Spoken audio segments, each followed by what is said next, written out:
तुम्हाला असं वाटेल की आमच्याकडे भरपूर आहे, काम करू नये का? भगवान श्रीकृष्ण म्हणता नाही, शरीर कर्तव्यासाठीच तयार झालेलं आहे.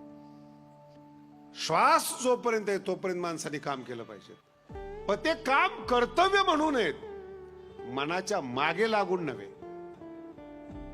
नियमानं आलेलं काम, प्रारब्धाने मिळालेलं कर्तव्य ते केलंच पाहिजे. थांबता कामा नाही कुठं. जिथं थांबाल तिथे शरीर बर्बाद होईल.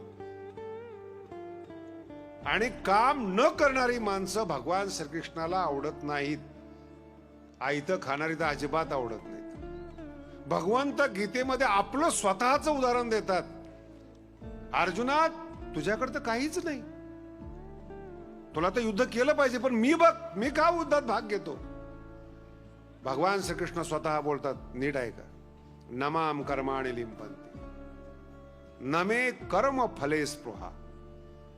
कर्मामध्ये माझी इच्छा नाही, फलामध्ये इच्छा नाही, तरी पण मी कर्म करतो. का? इच्छा नसताना करतो. नानवाप्तमवाप्तव्यम. शब्दांचे प्रयोग व्यवस्थित आहे का काय? भगवान श्रीकृष्ण म्हणतात, नानवाप्त मवाप्तव्य. आप्तव्य म्हणजे या जगात काही प्राप्त करण्यासारखं आहे आणि काही प्राप्त करण्यासारखं नाही.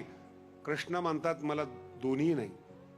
अशी जगात एकही वस्तू नाही जी मला मिळाली नाही आणि मिळवायची आहे असंही काही नाही. नानवाप्तमवाप्तव्य. तरी पण कर्मणी एव वर्ते.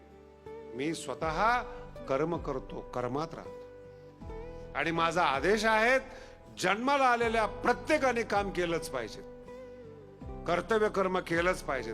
कर्तव्य कर्म करणाराच भगवंत म्हणतात मला आवडतो. काय भारतीय तत्वज्ञान आहे. कुठल्या स्तरावर भगवान श्रीकृष्ण बोलतात. म्हणून मोठे मोठे विद्वान जेव्हा गीता वाचतात, अगाध ज्ञान त्यांना प्राप्त होतं, त्यावेळेस ते म्हणतात की इतक्या सामान्य शब्दामध्ये जीवनाचं सार सांगितलं. कर्तव्य कर्म वेगळं. म्हणून हे दोन शब्द मी तुम्हाला सांगितले.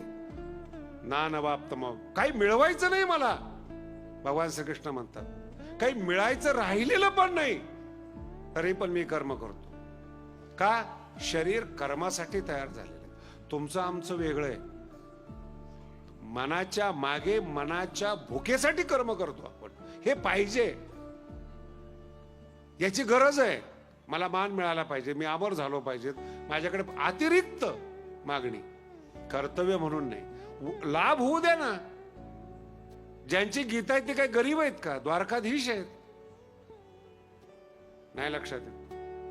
सांगणारा द्वारकाधीश आहेत. तो असं म्हणणार आहे का तुम्ही गरीब राहा म्हणून, पैसे कमवू नका म्हणून?